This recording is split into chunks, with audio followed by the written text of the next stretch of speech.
What is up, you guys? Welcome back to another one. If you are new to the channel, I am Gold Pony, and today we are in the new 2020 Nissan Altima per your request, courtesy of Faulkner Nissan in Mechanicsburg, PA.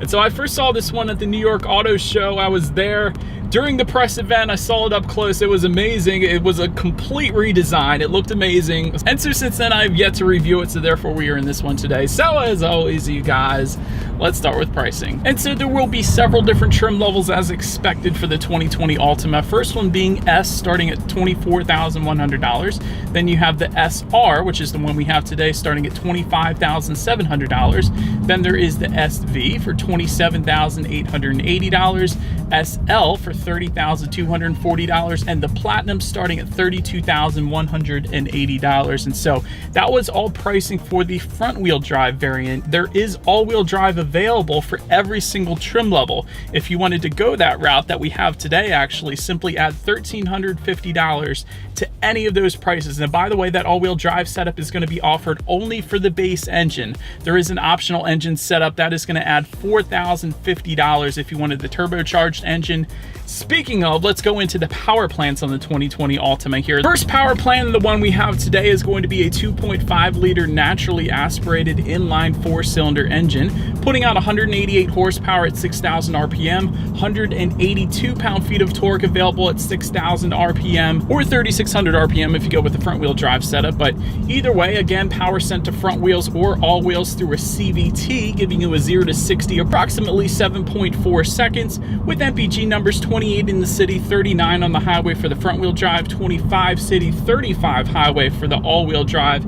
By the way, that particular engine setup does take regular unleaded fuel. And then there is the optional engine setup, the turbocharged version for the Altima, 2-liter turbocharged inline 4-cylinder, 248 horsepower at 5,600 RPM, 273 pound-feet of torque available at 4,000 RPM, power only sent to the front wheels, as I was previously saying, through a CVT, giving you a 0 to 60 approximately 6.1 seconds, with MPG numbers 25 in the city, 34 on the highway. Premium fuel is recommended for that one. You can take regular fuel in the Nissan Altima with that turbocharged engine setup, but you will lose some horsepower and torque numbers if you were to do that. So that is why premium fuel is recommended. But having said all that, I did want to also mention paddle shifters that we have today. These are available. They aren't available. They are standard for the SR trim levels. That is going to be the one and only trim level that you are going to find paddle shifters on. So having said that, let's go ahead and do a quick little paddle shifter test, and let's see how quickly they react for us here.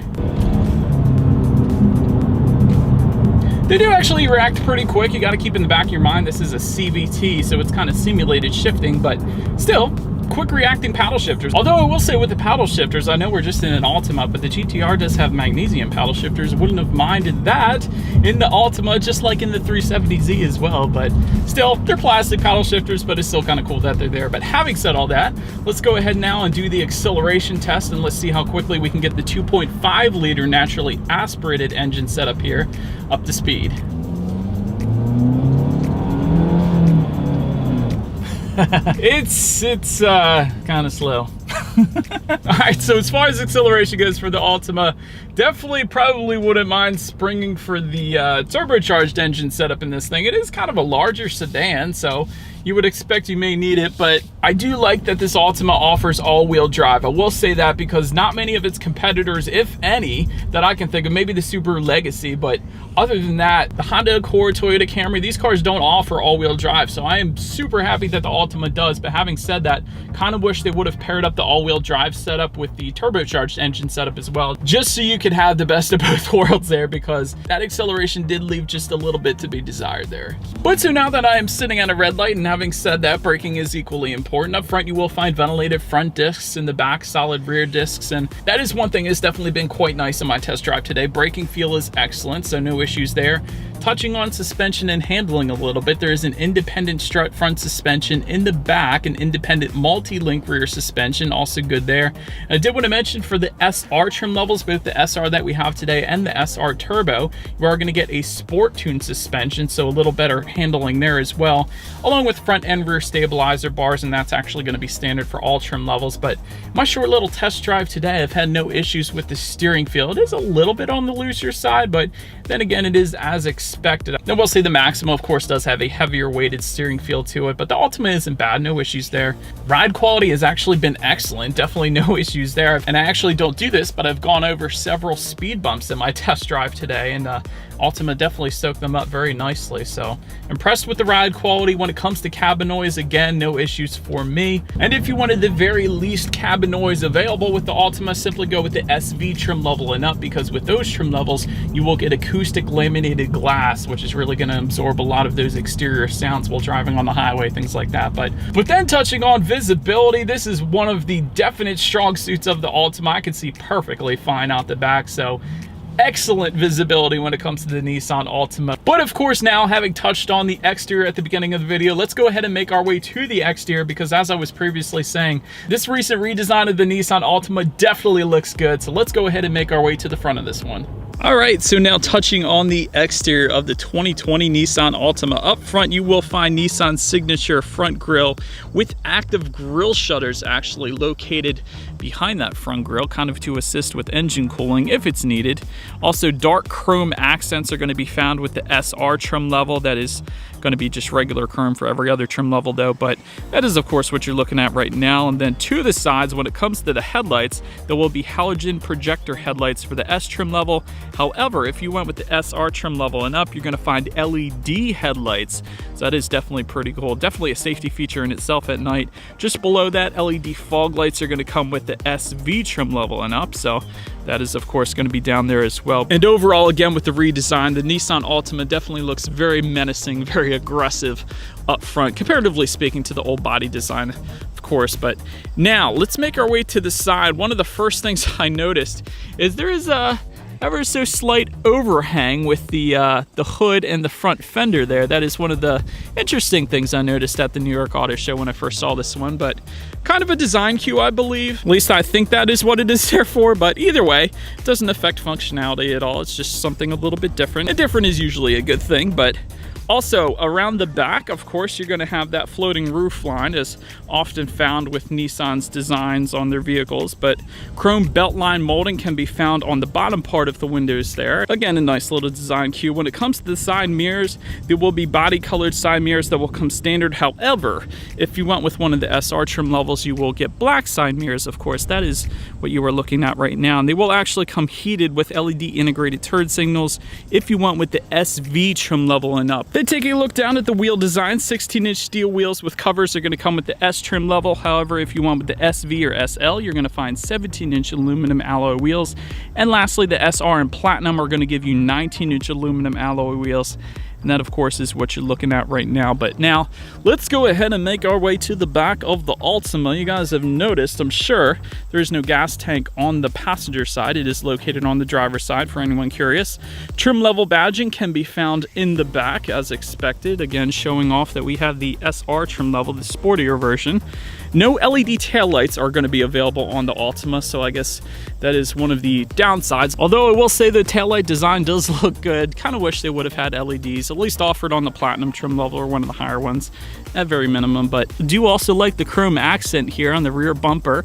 That's kind of cool. It's kind of like a scuff plate for your rear bumper, I guess you could say, when you're loading and unloading stuff in there. But just below it all, rear diffuser you guys are looking at right now. And to the sides of that, you are going to find a single exhaust outlet with the S trim level. However, all other trim levels, not just the SR that we have today, every single other trim level is going to give you dual exhaust outlets with chrome tips. So you guys know what we have to do next. As always, here is that exhaust clip.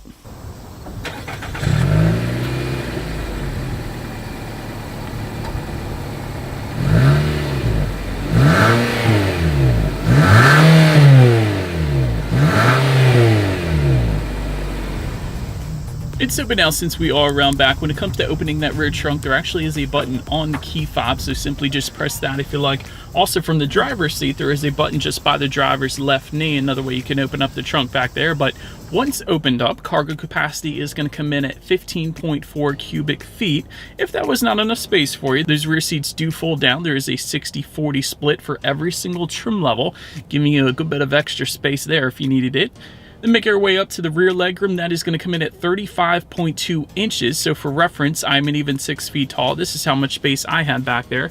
Did want to also mention for those rear passengers, there is a rear center armrest with cup holders for them for a little added comfort. Although I was surprised to find there is no rear ventilation, at least in the SR trim level that we have today. So that was kind of interesting. But making your way up to the front seats, cloth seating will come standard with the S and SV trim levels.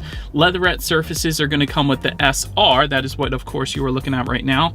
And there will be full leather seating if you go with the SL trim level and up. Heated front seats, if you wanted them, go with the SV trim level and up, and all trims are actually going to give you an 8-way power adjustable driver's seat. And if you wanted that power adjustable passenger seat for your passenger, go with the SL trim level and up. But overall, I will say in my short driving stint today, the seats are quite comfortable, so I wouldn't see any issues with taking the Altima on a long road trip if you wanted to go that route. But taking a look at the steering wheel, this is one of the cool things about this one. There is a tilt and telescoping steering wheel. It will come heated for the SV trim level and up, leather wrapped for the SR trim level and up. I want to also mention there is a flat bottom here with the SR trim level, so that is the cool part. I'm absolutely loving the flat bottom steering wheel here in the Altima. So nonetheless, let's go ahead and get to the startup. Let me first start by showing you guys the key here. Everything that you need is actually located on one side of the key fob.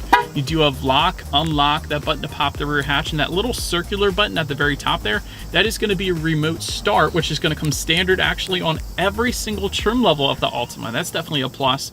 And also, to go along with that, every single trim level will also give you a push button start. That little button is located just in front of the shifter there, so it's actually how I'm going to start this one up here. All I'm going to do is simply put my foot on the brake and press that engine start button there. It's open. Then once started up, tachometers on your left, speedometers on your right. There is a digital display front and center, a fairly large digital display at that actually.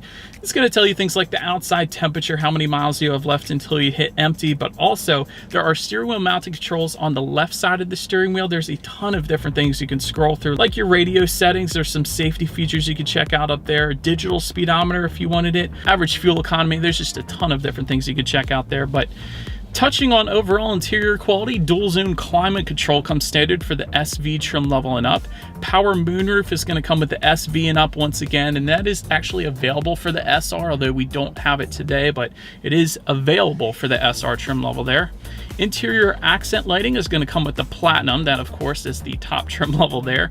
Piano black interior trim is going to come with the SV, platinum, and SL trim levels. There's going to be a wood tone trim if you go with the platinum as well. And as far as our SR trim level today, looking around the interior, I do love the orange contrast stitching that can be found just above the passenger side glove box, as well as on the doors and the seats, of course, as well. But there also is some aluminum trim in the front here, as well as some carbon fiber look on the doors as well. But overall, I guess you could say a very sporty interior. There's some USB hookups, as well as a phone charger, auxiliary outlet, 12-volt power outlet just in front of the shifter there. There's a couple cup holders, and by the way, these two cup holders next to the shifter are surrounded in that carbon fiber look trim once again.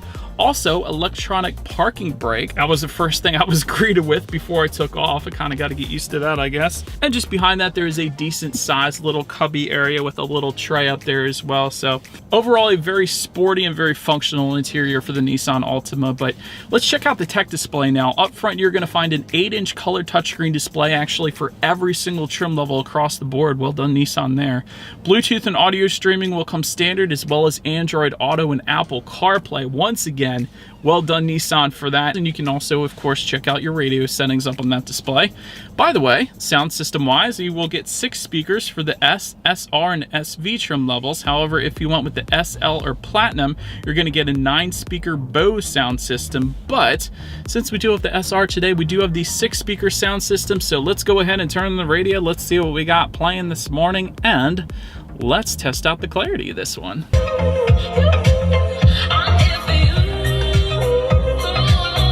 Honestly, I've heard a lot of 6-speaker sound systems. That one has a decent amount of bass for a 6-speaker sound system. I love Bose sound systems. I had them in my old Infiniti. Loved it, never had any issues. So definitely a solid pick there too. But the 6-speaker sound system, kind of impressed with the bass there. So not a bad option. Last thing on the tech display I wanted to mention to you guys is when you go ahead and put the Nissan Altima in reverse, you will find a rear view camera letting you know who or what is behind you for every single trim level. which as always is going to lead us into safety. And so particularly with the Nissan Altima, first thing I wanted to mention is a very plus side of the Altima, IIHS top safety pick. So that is always going to be a benefit, of course, keeping you safe.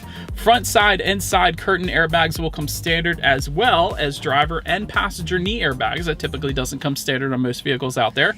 In the back, you're going to have latch, aka lower anchors and tethers for children for the rear car seats.